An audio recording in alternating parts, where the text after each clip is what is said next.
So let's start with a scenario that I think is going to be uncomfortably familiar for you. Yeah. It's 9 o'clock at night. Mm-hmm. You've had a long day. Mm-hmm. You are physically lying on your couch. Maybe the TV's on in the background, volume low, and you're holding your phone. You tell yourself, I'm just going to check this one notification or, I'll just see what the weather is for tomorrow. the famous last words of the modern age. Just 1 minute. Right. And then suddenly you look up and it's 9:45. Yeah. You have just lost 45 minutes to the thumb scroll. Oh, yeah. You've watched, like, 3 people bake sourdough, Yeah. a dog that looks like a celebrity, a debate about airline seats, maybe a clip from a movie you've seen 10 times. But here's the kicker, and this is the dilemma we're unpacking today. Okay. If I had handed you a paperback book at 9 p.m. and said, read for 10 minutes, what would your brain have done? Oh, it would have revolted. Completely. It physically recoils. It says, no, absolutely not. I am too tired for that. I cannot do that, which is the paradox, isn't it? We claim we are too exhausted to read a single chapter. Right. Yet we clearly have enough energy to process hundreds of, disjointed images and videos and comments for almost an hour. Exactly. It doesn't make logical sense on paper. You'd think the video stuff would be more tiring because there's so much of it. You'd think. But today, we're doing a deep dive into the English Leap podcast source material, which argues that, well, biologically and psychologically, this behavior makes perfect sense. Right. We aren't just going to talk about reading more books. We are going to break down the mechanics of why reading feels like such a heavy lift and why it might be the only actual cure for that specific kind of modern exhaustion. And I think it's important to state the mission here, right up front. The goal of this deep dive isn't to wag a finger at you. Oh. We aren't here to say, put down the phone and be a better intellectual. No guilt trips today. We have enough of those. Exactly. This is about understanding your own hardware. The source material frames reading not as a chore, but as a very specific type of rest strip, a tiny gym for your attention span. I love that. That we are desperately missing in what they call the microwave age. I stuck a pin in that phrase. The microwave age. It feels so accurate, doesn't it? It really does. We want everything hot and ready in 30 seconds. Mm-hmm. But let's drill down into that resistance. Why does 10 minutes of reading feel like I'm being asked to build a shed, while 40 minutes of scrolling feels like, well, like breathing? It comes down to a fundamental difference in how your brain consumes information. Passive versus active. Okay. The source uses this really compelling analogy that I think explains that tired feeling perfectly. They compare digital consumption scrolling reels, TikToks, to fast food. Fast food. Quick, salty, chemically engineered to hit the spot immediately. Precisely. It's designed for immediate, low-effort satisfaction. But think about the cognitive load. When you are watching a video, the world is built for you. Right. It's just handed to you. The creator has chosen the colors, the lighting, the facial expressions, the tone of voice. Your brain just has to sit there and receive the signal. It's a passive download. So in that sense, your imagination is basically sitting on the couch doing absolutely nothing. It's unemployed. It's atrophying. Now compare that to reading. Okay. The source describes reading as a slow meal you cook at home. It takes preparation. But mechanically, your brain has to perform a miracle. You look at these, static black squiggles on a white page. That's all they are, just code. And your brain has to convert that code into a hallucination. You have to paint the scenery, cast the voices, visualize the lighting, track the timeline. When you put it that way, it sounds like a lot of work. That is a heavy lift if you've been eating nuggets all day. It is a massive cognitive demand, and that's why you feel that physical wall of resistance. Your brain is an energy-conserving machine. It's looking at the book and saying, why should I do all this construction work when the phone will just show me the world for free? It's an efficiency calculation. Why cook when I can get drive-through? Correct. And this leads to that hilarious and slightly tragic anecdote from the source material about the aesthetic reading girl. Oh, I laughed out loud at this because I have absolutely been a victim of the Pinterest trap. I think we all have. You know the vibe, then. Oh, I know it well. You decide you're going to be a reader with a capital R. Yep. You light the specific candle that smells like old libraries. You brew the perfect cup of tea.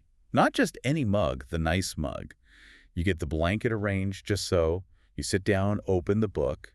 You look very intellectual. Mm-hmm. And then what happens? The source says 5 minutes later, you are on your phone looking at photos of other people reading. It is devastatingly accurate. You're performing the act of reading, you're not actually doing it. You want the identity, not the activity. Yeah. But that failure highlights the core struggle of the attention economy. It's not just that you're vain, it's that you are addicted to the pace of the screen. The source describes this almost involuntary physical impulse. You read 2 paragraphs, the text gets a little slow, and your hand just twitches toward the phone. It's withdrawal. It feels like an itch. It really is. Your brain is asking, where is the dopamine? Where's the jump cut? We are used to editing that moves at a breakneck speed. Reading doesn't have jump cuts. No. It forces you to stay with one line, one thought. And that brings us to the concept of the tiny gym. I really like this reframing because reading more usually feels like this big New Year's resolution you fail by February. Right. But viewing it as a gym for your attention span, that changes the stakes. Totally. If you go to a physical gym after a year on the couch, lifting a weight is going to hurt. You're going to want to drop it. The source argues that reading is resistance training for your focus. So the discomfort I feel when I try to read, that itchiness, that desire to check my email, that's actually the burn. That is exactly it. That is your attention span stretching. That feeling of, I want to stop, is the muscle tearing slightly so it can rebuild stronger. And just like a real gym, the first few minutes are the worst. Your mind wants to run away. It wants the fast food. But the source makes this beautiful point. If you stay with the page, if you push past that initial friction, which is usually how long? Usually about 3 or 4 minutes in, your thoughts start to line up. It's the difference between a noisy, crowded bar where everyone is shouting and stepping into a quiet library. That's a great image. The silence feels too big at first. It's uncomfortable. But then your shoulders drop and you breathe. It calms the mind's need to constantly sprint. Okay, so let's say we manage to get past that friction. We're in the gym, we're lifting the weights. What is actually happening to our wiring? Because the source gets into some really cool metaphors about trails in the mind. This is where we move from the attention span to the cognitive workout. The source suggests thinking of every book you read as creating a trail in a dense forest. If you never read, your mind is just a thicket of overgrown brush. Hard to get from point A to point B. Exactly. The book forces you to follow a complex path laid out by someone else. You have to follow their logic, their plot. The more trails you walk, the more complex narratives you follow. The easier it becomes to navigate your own mind later. That's poetic. But I want to ground this. Does this actually help me in real life, or does it just make me better at reading? Oh, it absolutely translates. Think about connection. When you read, you are constantly making micro connections. Okay. You see a new word, you have to guess the meaning from context, you see a scenario, and you connect it to something you read last week or experienced last year. So you're constantly knitting things together. You are lifting small memory weights and logic weights. The more you do this, the stronger that web of understanding becomes. It keeps the brain mentally active and crucially capable of learning how to learn. Which we're losing. We are losing the ability to synthesize big ideas. Reading is the antidote to that fragmentation. But here's where it gets really interesting for me. It's not just about being smart or having a good memory. The source spends a lot of time on what they call the empathy engine. Yes. This feels like a distinct shift from brain training to heart training. I think it is. This is arguably the most human benefit discussed. Reading is described as borrowing someone else's eyes. I love that image. But I have to play devil's advocate. If I watch a really sad movie or a documentary, am I not borrowing their eyes too? Yeah. How is reading different? That's a valid challenge. In a movie, you are observing someone's behavior. You see them cry, you see them yell, you infer what they're feeling. Right. But in a book, especially a novel or a memoir, you are literally inside their head. You are hearing their internal monologue. You aren't just seeing the tears, you are hearing the specific insecurity that caused them. That's a key distinction. Access to the interior life. Exactly. The source gives a poignant example of reading a book about a father working at sea. Right, the guy who is away for months at a time. Now, even if you aren't a father or a sailor, reading that narrative lets you feel that specific cocktail of emotions. The love, the distance, the guilt of missing a birthday. The fear of the storm? All of it. You aren't just being told about it. You are simulating it in your own neural pathways. Your brain lights up as if it's happening to you. And they also mention the flip side of this, which I think is even harder, borrowing the eyes of someone you don't like. Which is where the real workout happens. The source mentions reading from the perspective of an unlikable character, someone selfish, someone you wouldn't want to be friends with. Right, in real life you'd block them on social media. Immediately. But a book forces you to stay with them for 300 pages. And as you read, you start to see the fear behind the aggression. You see the past trauma, the mess inside their head. You realize, oh, they aren't a villain. They are a person in pain. And so what does this all mean for us when we put the book down and walk into the grocery store? It changes your default setting. The source suggests that when someone is rude to you in line, the reader's brain has a split-second pause. Instead of just reacting with anger, a little voice says, maybe they are carrying a heavy story today that I can't see. That is profound. It's like you're trained to look for the backstory. You become less reactive and more curious. And there is one more layer to this emotional workout that we have to touch on: articulation.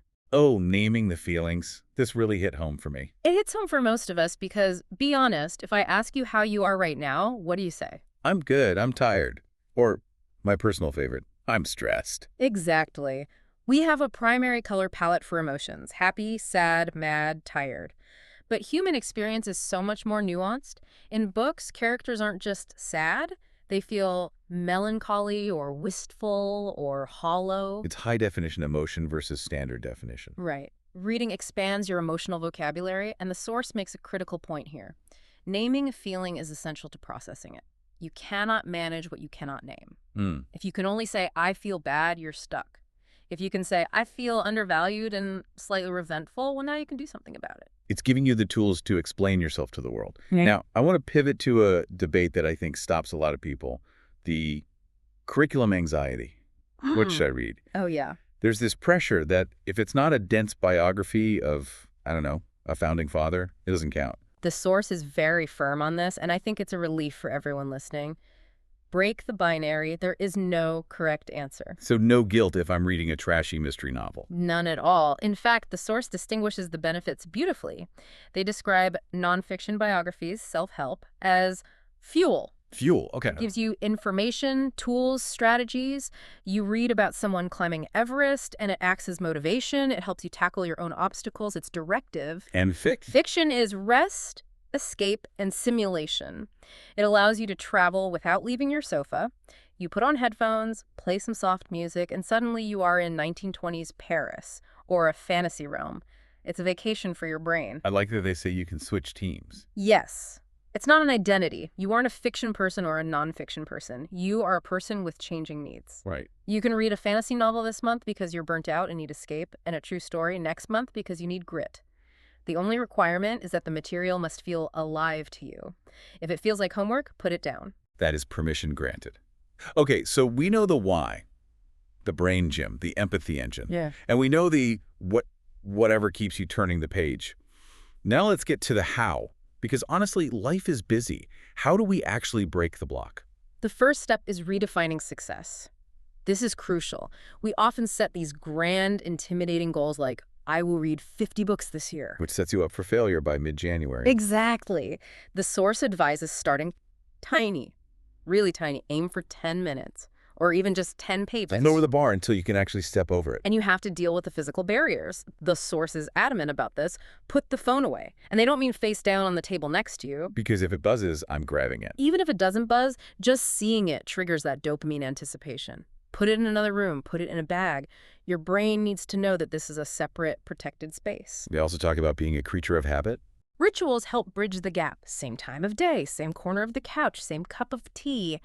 You are essentially Pavloving yourself. You are teaching your brain, okay, we are in the chair, we have the Earl Grey, this is reading time. It reduces the friction of starting. Yeah. But let's address that discomfort again, because even with the tea and the chair, the source admits you might hit a wall. Yes, usually around minute 3, you've read a page, and your brain starts to complain. It says, this is boring, I'm not stimulated, I wonder what's on Instagram. The strategy is to recognize that feeling as a symptom of withdrawal, not a command. So you just acknowledge it. Hello, boredom. Right. I hear you, brain, but we are doing this for 7 more minutes. It's training, not torture. And usually, if you push through that 3-minute wall, you slip into the flow state on the other side. And I really appreciated the reality check for people who are legitimately swamped. You know, if you have toddlers, a demanding job, caring for aging parents, sometimes 10 minutes really is impossible. And that's okay. The source says if you manage 3 pages before you fall asleep, That is still a victory. It is. The goal isn't perfection. It's keeping that neural pathway open. It's permission to slow down, even for a tiny window. This leads us to the final and perhaps most important mindset shift, the guilt of productivity. I think a lot of us feel that reading is indulgent. Like if I have time to sit and read a novel, I should be cleaning the kitchen or answering emails. This is the trap of the productivity myth. We live in a culture that fetishizes constant output. We need to challenge the idea that reading is a waste of time. The source frames it as productive rest. What does that mean? How is it productive if I'm just sitting there? Well, we need to distinguish between being exhausted and being drained. The source makes a really insightful distinction here. Unpack that for us. Exhausted is physical. You ran a marathon, you didn't sleep, your body needs to shut down. Drained is emotional or mental emptiness. It's often caused by stress, decision fatigue, or, crucially, by scrolling. So spending an hour on your phone leaves you feeling drained, not rested. Correct. You might be physically lying down, but your brain is being bombarded with data, comparison, outrage. It feels empty and frantic at the same time. Yeah. Reading is the cure for feeling drained. It acts as a pause button. A pause button on the world. It helps you wind down in a true biological sense. It's a gentle transition where your heart rate slows, your thoughts stop shouting. Scrolling doesn't do that. Scrolling is a rabbit hole. The rabbit hole. I know it well. You click one link, then another, and suddenly it's 2 a.m. and you feel worse than when you started. You feel fractured. Exactly.